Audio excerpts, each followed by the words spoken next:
Bueno, estamos estudiando las diferencias hombre-mujer desde la creación. Y hemos visto ayer de una forma resumida que era importante que entendiéramos qué significa la imagen y la semejanza de Dios en el ser humano. Significa un código moral de conducta que tenemos escrito en el alma. Tenemos conciencia de que tenemos que morir. Tenemos la tendencia a adorar algo o a alguien. Por eso yo les decía ayer que el ateísmo es una ideología que no se puede sostener filosóficamente. Y el siglo XX estuvo poblado, como en ninguna otra época en la historia, de ateos. Antes del siglo XX, Blaise Pascal, filósofo, matemático francés, cristiano. Newton, cristiano. O sea, todas las grandes mentes científicas. El mismo Einstein dijo, Dios no juega al universo con los dados. Fueron cristianos o por lo menos creían en Dios.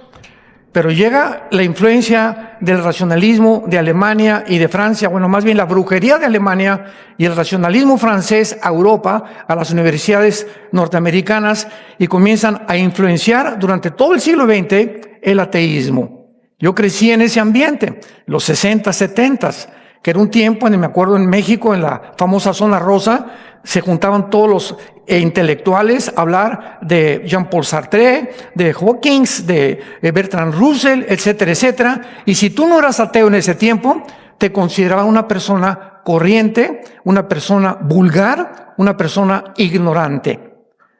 Y cuando comenzamos en los 80 nosotros con nuestra organización para ir a las universidades y comenzar a desprogramar también a los estudiantes, nos imaginan todas las luchas que tuvimos que enfrentar.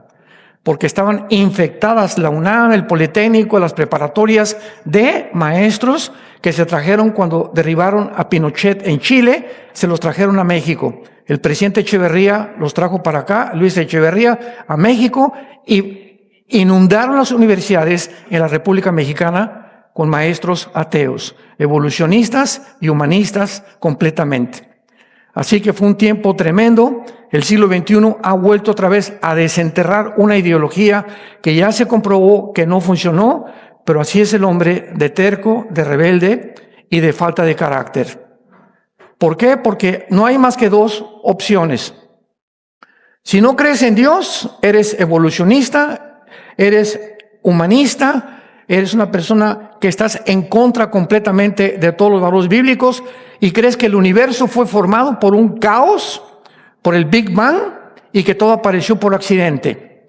Yo todavía en aquel tiempo me acuerdo que les preguntaba a los maestros ateos, bueno, ustedes creen que el universo fue aparecido, ¿verdad? Por un caos, de repente apareció, y yo les preguntaba, ¿qué la nada no produce nada?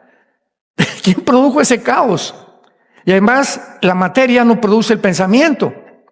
Entonces, si el universo fue producido por un caos, ¿quién produjo el pensamiento, la conciencia que tenemos los seres humanos? Porque la materia no produce eso. Bueno, hay tantas preguntas, ¿verdad?, que eran tan tontas que ellos mismos se involucraban en una contradicción bárbara. Y por el otro lado está la creación bíblica. Y en la creación bíblica, nosotros tenemos, escúchame con mucho cuidado, en el lado del ateísmo, evolucionismo, hedonismo, etcétera, etcétera, no existe una sola prueba científica, una sola a favor de la teoría de la evolución. Porque hasta ese momento no ha habido la prueba de una mutación de una especie a otra especie. Gracias al ADN, que fue descubierto en 1954 por el doctor Watson y el doctor Crick, premios Nobel de Medicina, que descubrieron la élite del ácido desoxirribonucleico o el ADN. Así que la segunda ley de termodinámica contradice la evolución y la ley de la biología y los aminoácidos contradicen científicamente que venimos de los animales. Y durante un siglo, el siglo pasado, durante un siglo la enseñaron y se continúa enseñando, inclusive con una deshonestidad intelectual abominable, como algo científico. Y revistas, ¿verdad?, como National Geographic y el canal en la televisión, lo siguen enseñando porque la única opción es la creación que dice Dios en la Biblia. Y cuando venimos aquí a la Biblia, encontramos que la creación y la forma como Dios describe lo que él hizo es científico, corroborado por la ley de la física, de la biología, de la genética. Así que la razón por la cual no aceptan esto simplemente es por su soberbia intelectual. Cuando se descubrió el ADN en el 1954, el siglo pasado, el 60% de los científicos en Europa se convirtieron y renunciaron al ateísmo, dándose cuenta que habían sido unos tontos de haber creído algo que se repitió durante tanto tiempo, como lo dijo Joseph Goebbels, el secretario de propaganda de los nazis, de Hitler. Goebbels dijo, si una mentira se repite 100 años, se acaba aceptando como una verdad. Cuando algo se repite y se repite y se repite, la gente lo absorbe, como el tiempo de la pandemia que hablamos ayer. No, que esto y esto, lo acabamos aceptando, porque así funciona el mecanismo interconectado de la mente con el cuerpo humano.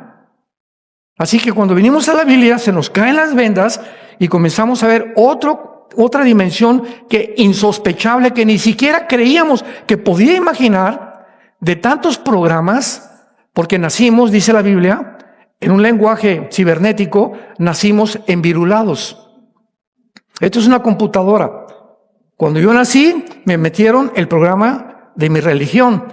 Lo comprobé más tarde, que era una contradicción, que no funcionaba.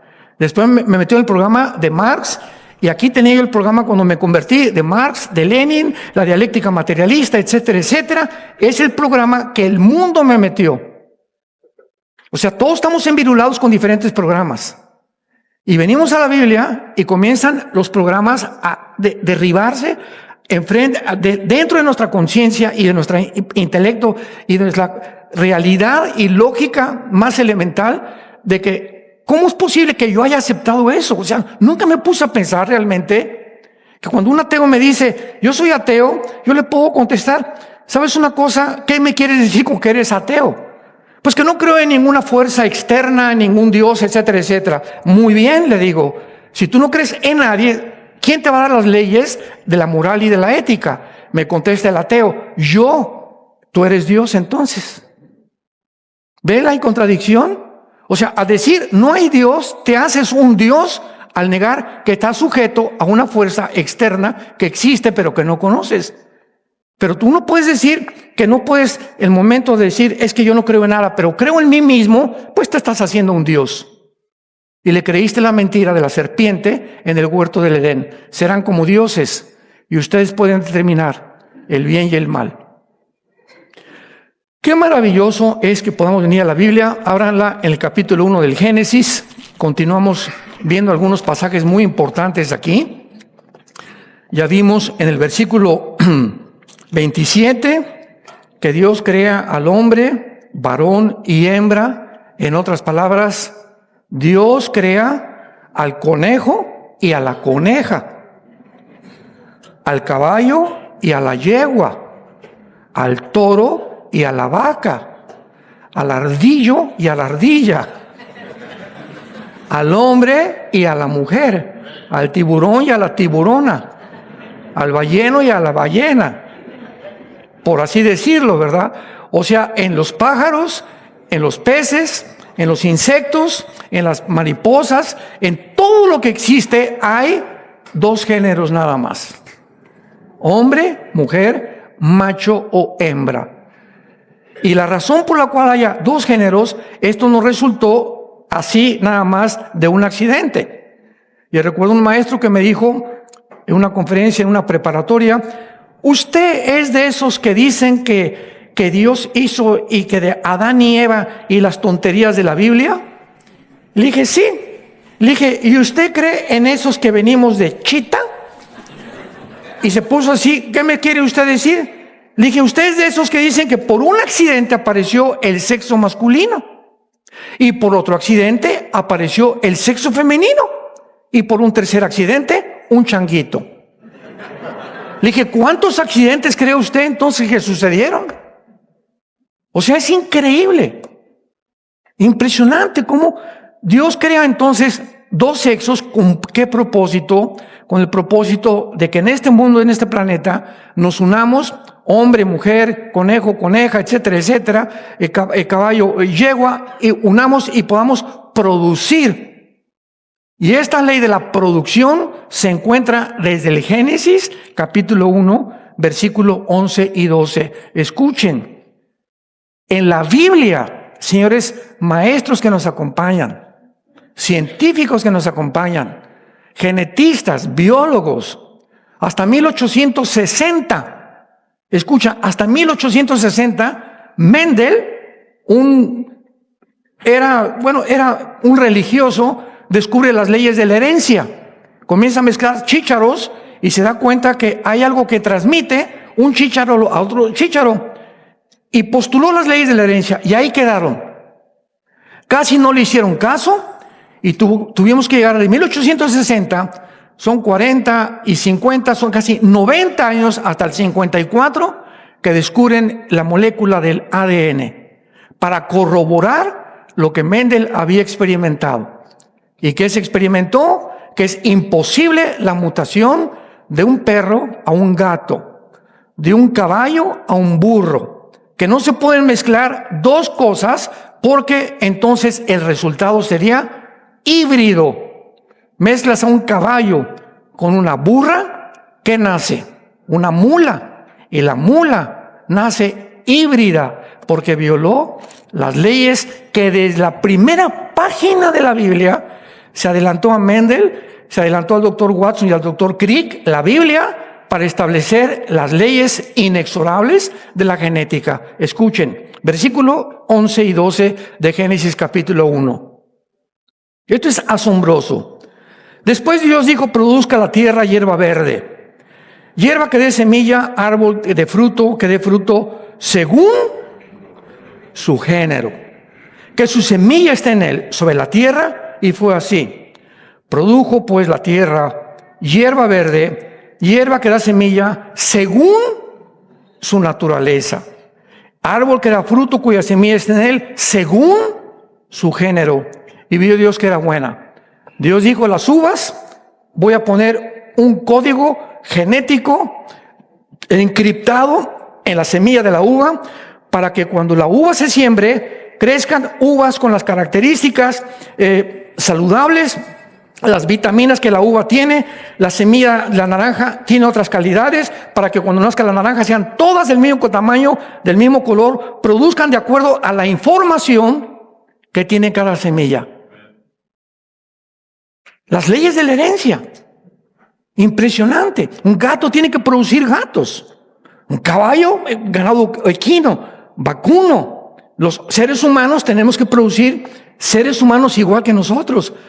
Y cuando el hombre viola estas leyes, como lo están haciendo en los laboratorios clandestinos en Europa, de mezclar ya murciélagos con arañas, que porque la araña produce un hilo mucho más resistente que los hilos de cera que tenemos, y los mezclan con otros insectos, estamos produciendo abominaciones, monstruos que se encuentran en Apocalipsis capítulo 9, que es en lo que va a acabar la raza humana, porque estamos violando las leyes inexorables de la genética que Dios estableció.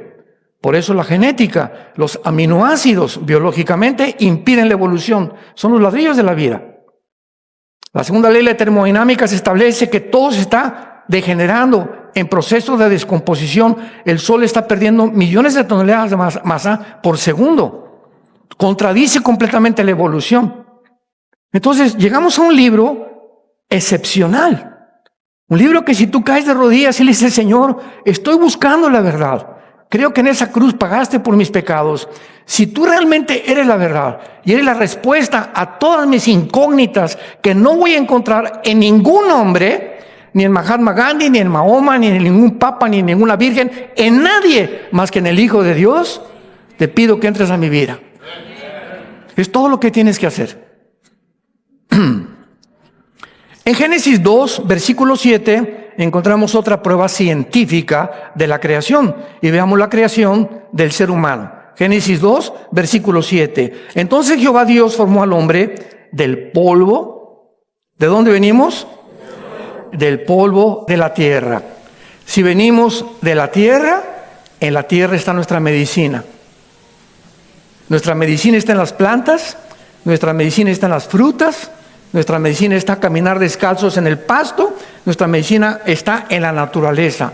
Y todo lo que el hombre mete a través de la alopatía y las medicinas, y Monster, y Red Bull, y bebidas, etcétera, etcétera, Coca-Cola, que es la favorita de ustedes. Y cuando buscamos medicamentos a través de otros medios que el hombre no conoce y que están en los árboles, en las plantas, en las raíces, en la naturaleza, es porque Dios nos hizo pegados a la tierra. Porque venimos de la tierra. Nuestro cuerpo físico humano tiene que recibir. Yo no puedo comer nada que la tierra no haya producido. No puedo beber nada que la tierra no haya producido. Y si lo hago, me comienzo a intoxicar. Comienza a beber Coca-Cola en un mes, tienes más de medio kilo de azúcar en tus riñones. Y luego estás, me siento cansado, fatigado, o ya no tengo ganas con mi esposa, o me siento así que me duermo por todos lados. Estás intoxicado. ¿Por qué? Porque se acumula todo en los riñones y comienzas a perder la sensibilidad para poder producir la energía que tu cuerpo necesita con los alimentos que Dios creó. Y el cristiano, ¿quién es? Una persona que aprende otra vez a comer y a beber. Más ensaladas, más frutas, jugos verdes, todo lo que sea verde, todo lo que sea verde, todo lo que sea verde, coliflor, brócoli, etcétera, etcétera, plantas, todas esas cosas son las que te van a producir la energía que tu cuerpo necesita. Y continúa Dios, y sopló en su nariz. El ser humano ya está aquí, ahí Adán está en su cuerpo del polvo de la tierra, pero todavía no tiene circulación de su sangre, está como un robot. Y de repente Dios infunde dentro de nosotros, no lo hizo en los caballos, ni lo hizo en los orangutanes, ni lo hizo en los chimpancés, lo hizo en el ser humano. Y el ser humano recibe el aliento, el Espíritu Divino, que en ese momento nos hace conscientes de que no estamos solos en el universo, que hay una eternidad, que la vida no lo es todo y que hay algo muy trascendental, muy lejos de nosotros, que nos lleva a adorarlo, que nos lleva a inclinarnos y a saber que hay una autoridad moral, un legislador moral que tiene que imponer lo que es bueno y lo que es malo desde allá arriba. No nos deja a nosotros la alternativa de que decidamos qué es bueno y qué es malo. Como lo vimos ayer, se llama relativismo. No, pues lo tuyo es verdad, para mí no es verdad. Bueno, entonces cada quien que haga lo que le dé la gana. Pero la Biblia contiene verdades absolutas. El hombre recibe el Espíritu de Dios y dice la Biblia, el hombre se convierte en un ser viviente, en un Epech Shai, en el original hebreo, que significa un ser capaz de poder llegar a comprenderse a sí mismo, discernir el propósito por el cual vive, cuál es el resultado para que pueda ese hombre tener relaciones con el sexo opuesto, cómo el hombre debe tratar al sexo opuesto, cómo el sexo opuesto debe tratarnos a nosotros, cómo podemos educar a los hijos, cómo debo administrar mi negocio, y nos deja todo el manual para poder sobrevivir en el mundo principalmente del siglo XXI. Por eso les dije, dichosos ustedes que han venido a este seminario a recibir la palabra de Dios. Entonces, aquí está el hombre. Y lo más importante es que después de que Dios crea al hombre, dice la Biblia, versículo 8, planta Dios un huerto en el Edén.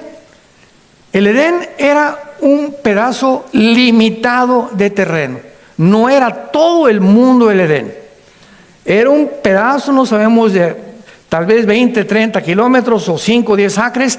Era un pedazo limitado. ¿Cómo lo sabemos?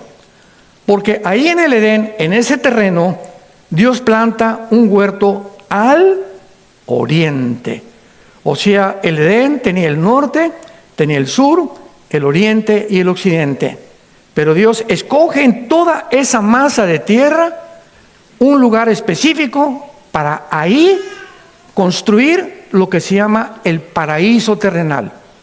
Un lugar perfecto, un lugar donde no había pecado, un lugar donde el ser humano podía desarrollarse conforme a lo que Dios y por lo cual lo había creado. Y después de que lo pone ahí, no le dijo a Adán, mira, hay una hamaca y hazte una limonada y vas a vivir tranquilo. No, lo primero que le da a Dios, le dice en el versículo 15, tomó pues Jehová Dios al hombre, lo puso en el huerto de Edén para que lo labrara y lo guardara. Qué extraño. En primer lugar, Adán, tienes que trabajar. Pero en ese tiempo él no sudaba, ni la tierra ofrecía resistencia al trabajo de Adán. Metía la pala a Adán y muy suave la tierra funcionaba, todo funcionaba sin que el hombre tuviera que sufrir. Pero qué interesante que diga, no solamente quiero que trabajes la tierra, cuando venga el milenio vamos a regresar otra vez a la agricultura, sino que también lo cuides. ¿Lo cuides? ¿De quién? No había ni cucarachas, no había nada que pudiera asaltarlo. Entonces, esto nos habla claramente que no éramos los únicos habitantes ahí en el Edén. Y lo vemos ya en el capítulo 3, que en el capítulo 3, después de que Adán le dice, cuida la tierra, labra la tierra, le trae a todos los animales a Adán. Eva no había nacido. Eva todavía no había nacido. Y es Adán a quien Dios le encarga la responsabilidad al varón de trabajar, de cuidar, de velar, de poner nombre y de llevar el liderazgo en la familia que muy pronto se iba a formar. Y ya después de que Adán le da todas las responsabilidades Dios, estoy de una forma resumiendo todo esto, Dios pone a dormir a Adán. La primera operación quirúrgica sin anestesia. Y de la costilla, de la tetzela en el hebreo, o sea, de la parte de aquí, saca del material genético. Adán tenía cromosoma, acuérdense, YX. Son los cromosomas que poseemos los varones. Entonces, saca de ese material genético y crea a una mujer. Dice el versículo 21, Dios hizo caer sueño profundo a Adán. Mientras dormía, toma una de sus costillas, es la palabra hebrea tetzela, y cerró la carne en su lugar. Y de la costilla, o sea, de algo de nosotros, de los varones, saca la mujer. Qué interesante que la ciencia ha descubierto que precisamente la sangre se forma, ¿en dónde? En los huesos. De ahí se forma la sangre. Y la sangre es la vida del cuerpo, de acuerdo a la Biblia. Porque la vida del cuerpo se encuentra en la sangre. Y ahora en el siglo XXI, cualquier persona que quiera saber de qué está enfermo, en la sangre te pueden detectar el cáncer, diabetes, problemas de todo tu cuerpo. Todo se encuentra en una biometría hemática o exámenes más profundos de la sangre. Entonces, vean ustedes con mucho cuidado de qué forma Dios hace a la mujer. Y entonces, ya que Dios trae a la mujer, antes Dios vio, Adán, a Chita, no esa como compañera, no la hace. La yegua, no menos, buen amigo del hombre. Mira, mi perrita, ¿verdad? También es muy buen amigo del hombre, los perros, etcétera, etcétera. Pero no, o sea, no. Entonces Dios dice, y Dios vio que el hombre estaba solo y que no quería que estuviera solo, le voy a hacer ayuda idónea para él. Y esta palabra, asa etzer, en el hebreo significa, voy a traer a alguien que lo ayude a comprender que él solamente es una media naranja y que necesita la otra media naranja para complementarse, para que ya no sea este ni esta, sino que los dos sean los dos en unidad, en armonía, uno delante de mí. Y solamente así los dos unidos van a funcionar y van a cumplir el propósito para el cual yo tengo para la humanidad. No quiero que nunca se separen, nunca, porque vas a buscar otra media naranja y nunca vas a encontrar quien realmente se pueda complementarse contigo, más que la mujer que yo te he dado, la que tienes ahorita a tu lado. Entonces, cuando Dios dice que el hombre estaba de alguna manera incompleto y que lo que nos completa es ella, y lo comienzo a entender que hay cosas de la mujer que yo no tengo. Hay cosas de la mujer que ellas no tienen de nosotros. Entonces, cuando viene esta complementación de las dos partes del naranja y formamos la unidad, todo lo que me hacía falta lo voy a aprender de ella, y todo lo que yo soy, ella lo va a aprender de mí. Y cuando un matrimonio después de, no se toma unos 5 o 10 años, otros 15, en mi matrimonio particular tomó como 15 o 20 para que Marta y yo nos entendiéramos, hasta que yo ya era cristiano, pero digo, todavía apenas estaba desarrollándome, ¿verdad? Pero había tantas cosas en mi vida que yo era porque el hombre es más vanidoso y más vanidoso que las mujeres. ¿Sabían? Somos más vanidosos y más soberbios que las mujeres. Aunque no te guste, lo vamos a comprobar. Y nos cuesta mucho trabajo.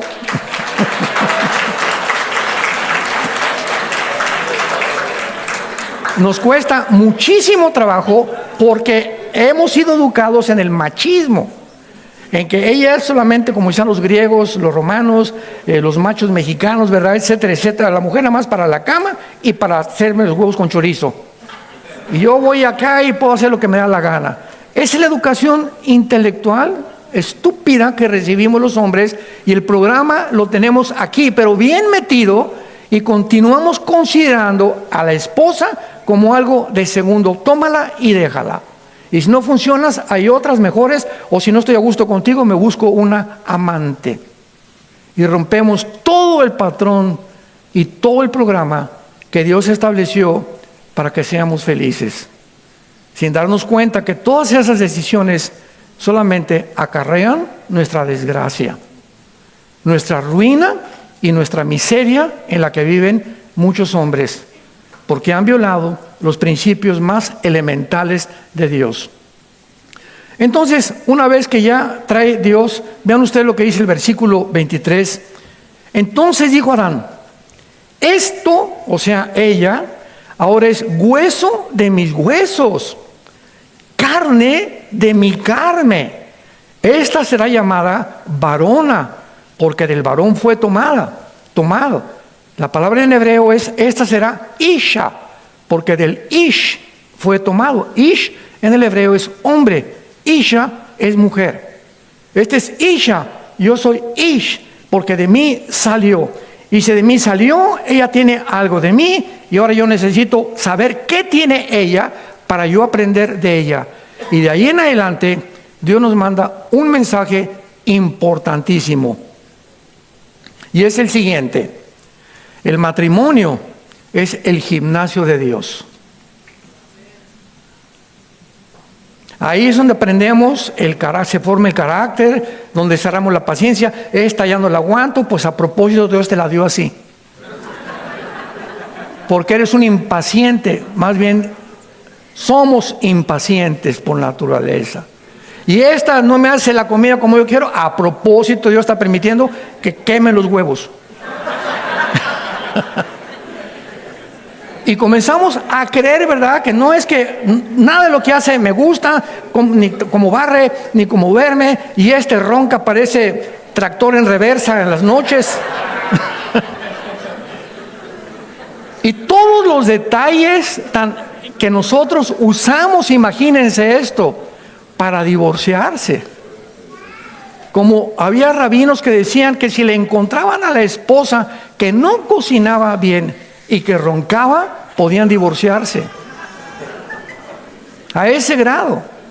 Y ahorita cuando tratamos con problemas con matrimonios, por ejemplo, llega una mujer: oiga, pastor, necesito a mi esposo. Lo primero que los pastores hacemos es: muy bien, doña Chole, ¿usted cómo está delante de Dios? Usted viene a acusar a su esposo, pero vamos a comenzar. ¿Usted cómo está con Dios? Antes de poner el dedo a su esposo, ¿usted tiene una relación con Dios vertical? ¿Usted es una persona que ama la Biblia? ¿Es una persona perdonadora? Entonces, antes de buscar cambiar a su esposo, ¿sabe una cosa? Usted no ha cambiado y no lo va a cambiar hasta que cambie usted. Y viceversa. No, mi esposa, espérame tantito, ¿tú cómo estás delante de Dios? No, pues vamos a comenzar contigo. Así somos, queremos cambiar a los demás sin entender que nosotros hay muchas cosas que no hemos cambiado. Y Dios va a permitir ese matrimonio más años en tu vida y en mi vida hasta que sigamos aprendiendo el uno del otro, que no somos perfectos y que nos necesitamos. Si hay un bebé allá afuera hay quien los pueda cuidar, ¿eh? Y finalmente dice el versículo 24 lo que es el matrimonio. El matrimonio son 3 cosas. Miren qué simple. El matrimonio son 3 cosas. Por tanto, dejará el hombre a su padre y a su madre. Número 1, el matrimonio es mamá, bye, papá, bye, hermanitos lindos, bye, perro Fido, bye, mi perico, mi gato, bye. Y dejo la familia con la cual crecimos, aquí está atrás, y doy un paso adelante para formar otra nueva familia. Y ahora mi esposa tiene la prioridad sobre mis padres, mis hermanos, mi Fido y las cosas del pasado. Papá, te voy a seguir respetando, mamá, te voy a seguir respetando y los voy a seguir honrando. Pero de aquí en adelante, que nadie se meta con mi esposa, porque es mi prioridad. Y ahora yo vivo para hacerla feliz a ella, para formar con ella un hogar. Y cualquiera de ustedes que hable mal, no regreso con mi esposa, con mis cuñados, ni con mis parientes, porque no tratan a mi esposa como la deberían de tratar. Porque si le hacen daño a ella, me lo están haciendo daño a mí. Dejará el hombre a su padre. El matrimonio es abandonar la antigua familia y formar la nueva. Ahora imagínense cuántos recién casados llegan al grado de traer hasta a la suegra a la luna de miel. Eso ya es el colmo, ¿verdad? ¿Se imaginan ustedes? O sea, eso ya sería romper completamente todo el programa de Dios. O sea, por el amor de Dios, los que se acaban de casar, nosotros como padres, dejémoslos vivir. No nos metamos en sus asuntos más que para consejería. Y si los visitamos, por el amor de Dios, si eres papá, si eres suegro, no estés más de 1 o 2 semanas viviendo con ellos. Porque el muerto y el arrimado apestan a los 3 días. No fuimos hechos para tener gente a nosotros.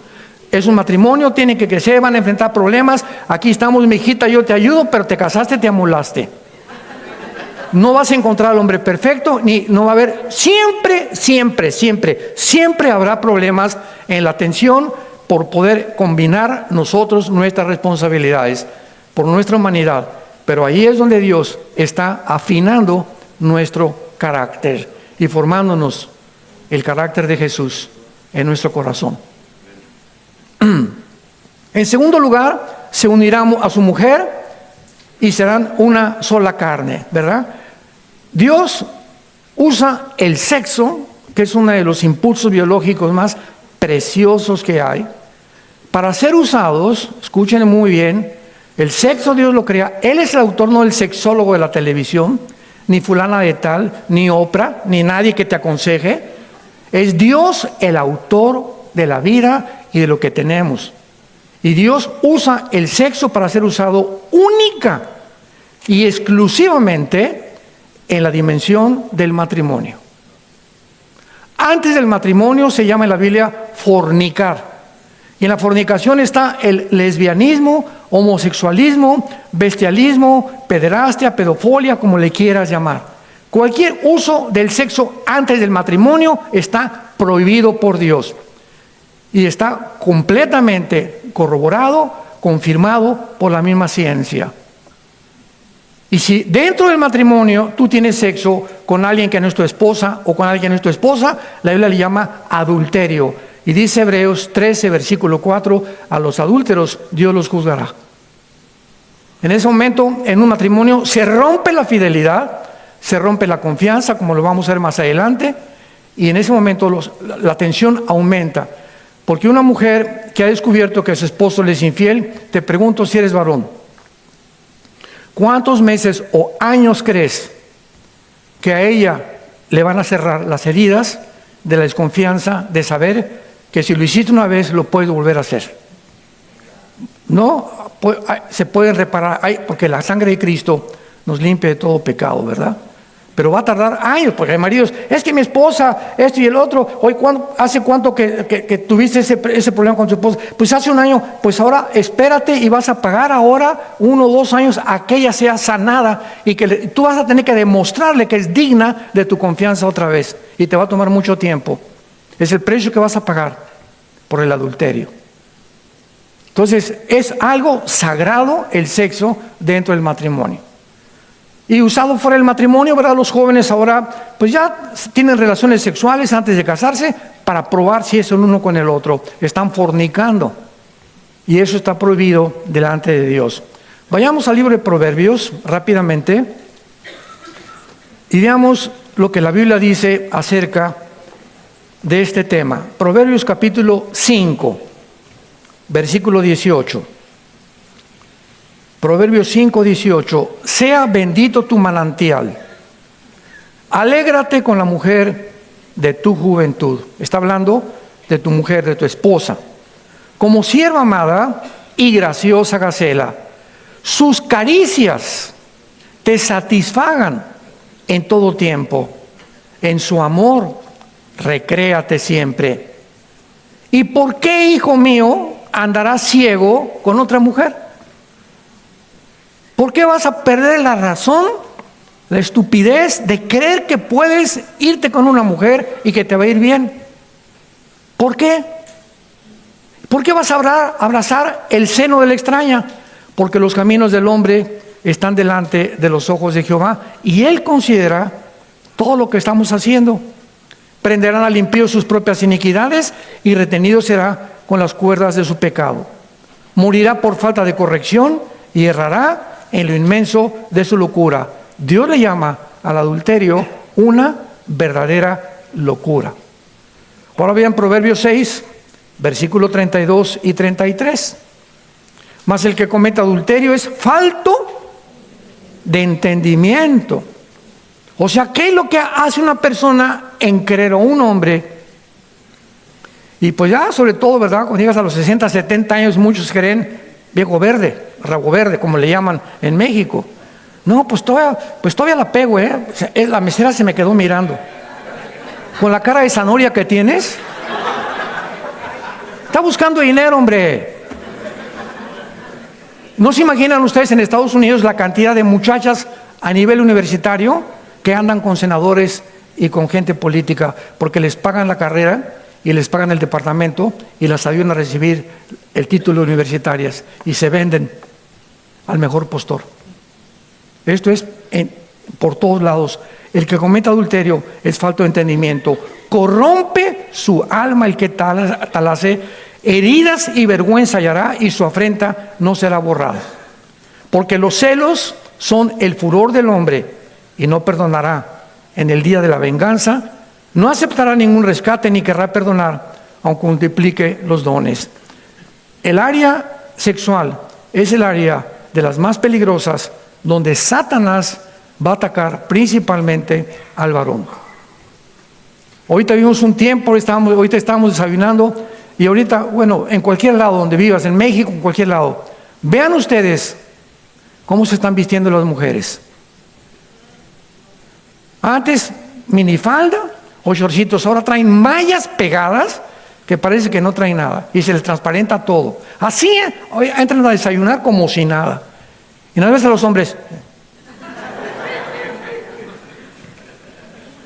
estamos asaltados por todos lados con el sexo.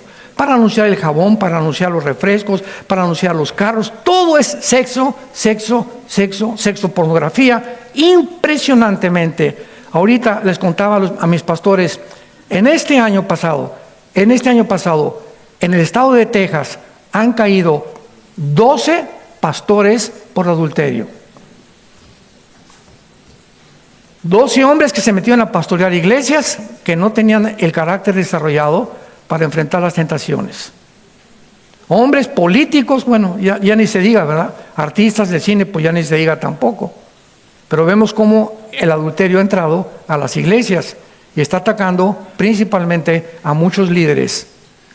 ¿Por qué? Porque no han considerado el entendimiento que tenemos que tener, que mi esposa la tengo que amar y tengo que comenzar a disciplinar lo que veo. Veo un bikini o veo una muchacha ya sin el brasier, ya la vi, pues ya ni modo, ya la vi, pero no le voy a hacer así. No la voy a monitorear ni la voy a filmar. Tal vez se me quedó aquí, Padre, en el nombre de Jesucristo, trayendo todo pensamiento a la cautividad a Cristo Jesús. No quiero pensar, amo a mi esposa, y comienzas a aferrarte y tu mente comienza a transformarse, y cuando viene la tentación estás listo para enfrentarla, porque nadie cae en adulterio de la noche a la mañana. Nadie. El que cae en adulterio, ya tenías un mes con pornografía, 2 meses viendo las piernas de tu secretaria, y tarde o temprano, sin que te des cuenta, todo esto nos debilita, y cuando viene la tentación, no podemos más que caer en adulterio. Porque ya teníamos 1, 2, 3 meses viendo ya pornografía, o viendo muchachas, o desnudando a una muchacha de los pies a la cabeza, y tarde o temprano tienes que caer en el pecado. Pero nada es repentino, todo es un proceso mental que comienza a, como dicen, comienza a corromper por dentro, sin que nos demos cuenta, nos comienza a minar la fuerza que Dios nos quiere dar para vivir para nuestra esposa y para nuestro esposo también. Ahora veamos nosotros la responsabilidad del varón en Deuteronomio capítulo 4, un consejo que en el Antiguo Testamento Dios le dio a los líderes de Israel ya en otro tema. Todas estas verdades, santos de Dios, son esenciales para nuestra mejor comprensión de la diferencia entre el hombre y la mujer, entre las funciones que Dios ha establecido para nuestro bienestar. Dios nos quiere bendecir. Dios nos quiere bendecir. El que no sacrificó a su hijo, sino que lo entregó por nosotros, ¿no nos dará todas las cosas? ¿Por qué somos tan tontos? ¿Por qué hemos de creer que nos va a ir mejor así, violando las leyes de Dios? De ninguna manera. Dios no tomará por inocente al pecador. Lo que sembramos lo vamos a recoger. Metamos esto en nuestra cabeza, comencemos a transformar nuestra manera de pensar ya, a tomar en serio el matrimonio y la familia. Y no te imaginas, no nos imaginamos cómo nos quiere bendecir Dios. Dice Deuteronomio 4, versículo 39 al 40. Aprende pues hoy. Fíjense lo que les dice Dios a Israel. Aprendan. 2, reflexionen en su corazón que Jehová es Dios arriba en el cielo y abajo en la tierra y no hay otro. Me paro aquí. Aprende que Dios, desde que nos levantamos hasta que nos acostamos, sus párpados nos examinan, sus ojos nos ven las 24 horas del día. Lo que yo pienso, las revistas que yo leo, los programas cuando estoy en el hotel yo solito de televisión, cuando yo viajo solo, cuando voy por acá, cuando ando con mis amigos. Dios tiene un concepto, como si la ahorita en la inteligencia artificial nos está dando respuestas impresionantes. Imagínense la mente de Dios. Ahora, ¿qué significa esto?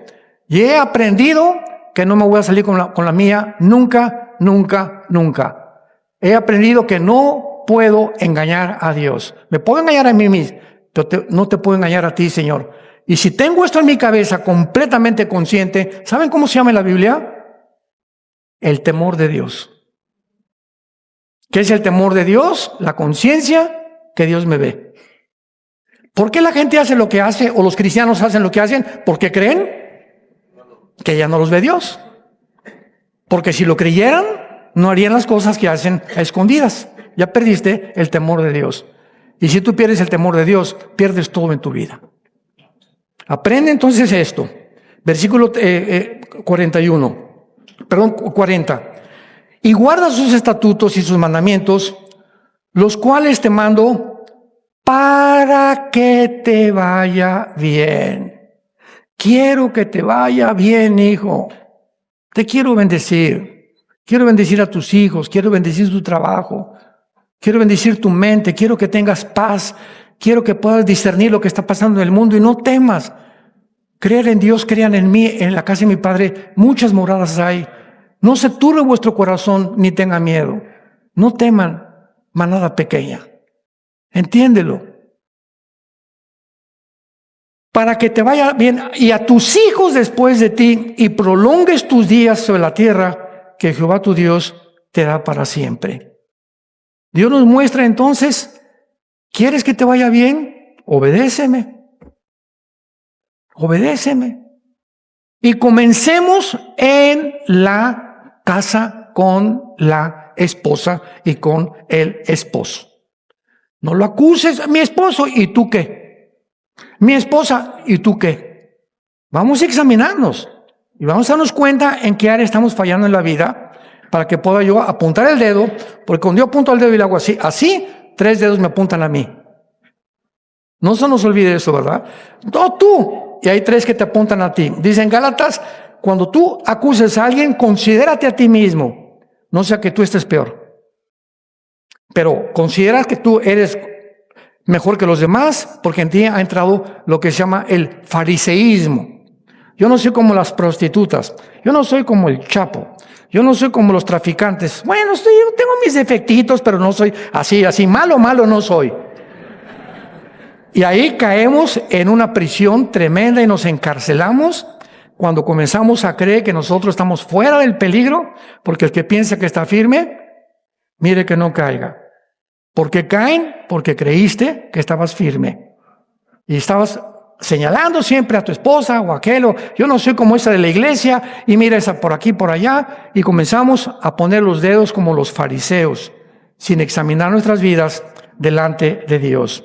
Y finalmente, vemos nosotros que en el momento que Dios le da al varón la responsabilidad del matrimonio, la responsabilidad de los hijos, la responsabilidad de trabajar, es porque Dios, cuando entró el pecado, lo vamos a ver mañana, el pecado rompe completamente el vínculo entre el hombre y la mujer, y ahora viene un juicio sobre Eva, un juicio sobre Adán y las consecuencias de ese juicio y la forma del plan de redención como Dios tiene preparado para que volvamos otra vez a la posición original, donde estamos mi esposo y yo tan compenetrados y nos comprendemos a tal grado que ya no tengo que decirle, acuérdate que yo soy el varón y me tienes que respetar, te tienes que sujetar a mí. Ya no tengo que llegar a ese punto porque ella voluntariamente se sujeta. ¿Saben por qué se sujeta?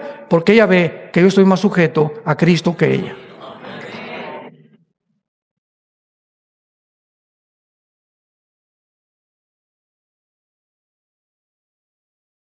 Y ha sido lo más mal interpretado en el cristianismo. ¿Verdad? Pues que el varón es el liderazgo, 1 Corintios 11:3, el padre es cabeza de Cristo, Cristo es cabeza del hombre y el hombre es cabeza de la mujer. Y los hombres, por eso es el machismo, ¿no? Te tienes que meter a mí y ahora vamos a ver pornografía, y hace esto y el otro, espérame un ratito, eso no es la sujeción. Ya violaste completamente los límites que Dios trazó de la moral para que tú puedas entender lo que es la sujeción, que lo vamos a ver hoy en la tarde. Pero cuando llegamos a ese punto, les repito, en mi matrimonio tenemos 33 años de casados, Marta y yo, me tomó mucho tiempo, ya siendo cristiano me tomó tiempo verme a mí mismo como me estaba viendo Dios. Y pues yo soy predicador y verdad esto y el otro. Bueno, nunca exageré tanta la cosa, ¿verdad? Pero tenía áreas que, bueno, no soy así otra vez, no soy así como otros maridos que les gritan a las mujeres, pero lo que Dios me veía, yo no entendía que me tenía que exigir más a mí que a cualquier otra persona, por el liderazgo que Dios nos ha encomendado. Al que mucho se le da, mucho se le demandará. Tengamos cuidado cuando Dios te bendice con dinero, cuando Dios te bendice con una casa bonita, con una familia bonita, porque te lo va a demandar Dios. En la proporción en la que Dios nos bendice, Dios nos demanda más fidelidad. ¿Saben por qué? Para darnos más.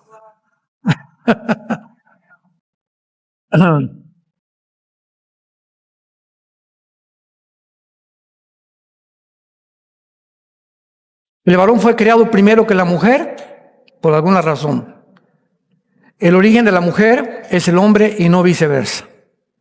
Número 2, el varón se le da la responsabilidad de labrar y cuidar al huerto del Edén, no a la mujer. La orden de no comer el árbol del bien y del mal se la dio Dios a Adán. Eva todavía no nacía.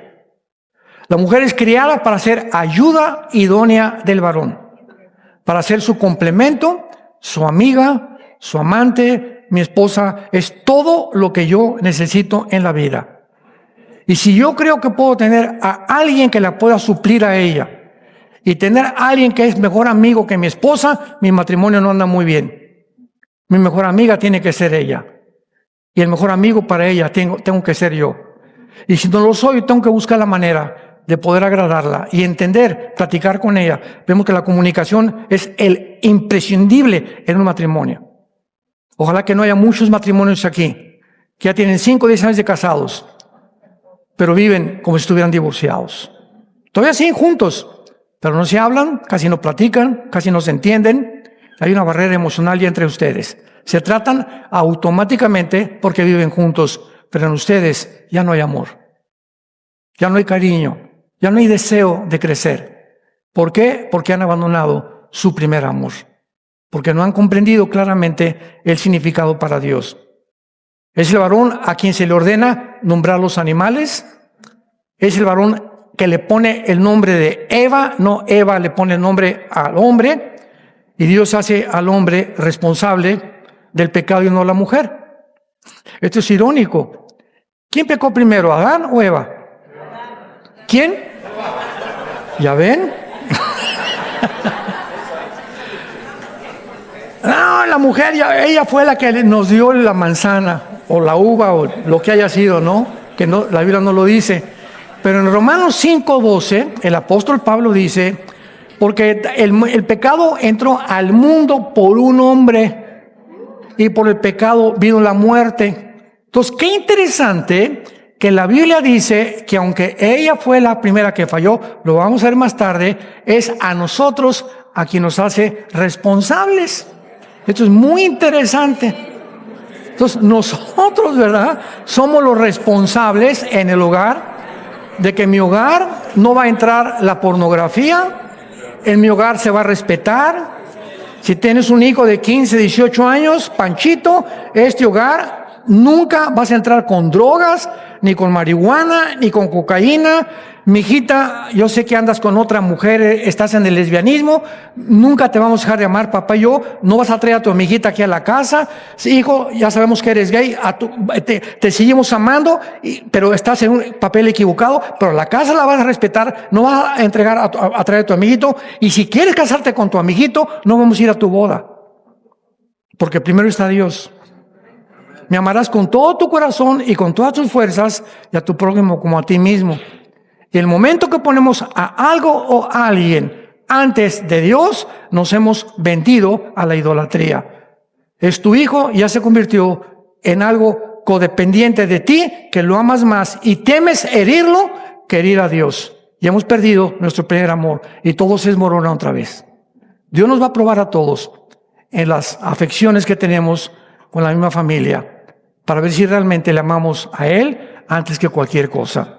Te damos gracias, Señor, en esta mañana por tu palabra. Bendito sea el Dios y Padre de Jesucristo, nuestro Señor, que nos ha hecho renacer para una esperanza viva, por medio de Jesucristo entre los muertos, en una herencia incorruptible, inmarcesible, reservada para nosotros en los cielos, que somos guardados por el poder de Dios mediante la fe. Y si invocamos por Padre a aquel que sin acepción de personas, Dios juzga, conduzcámonos en el temor de Dios durante todo el tiempo de nuestra peregrinación.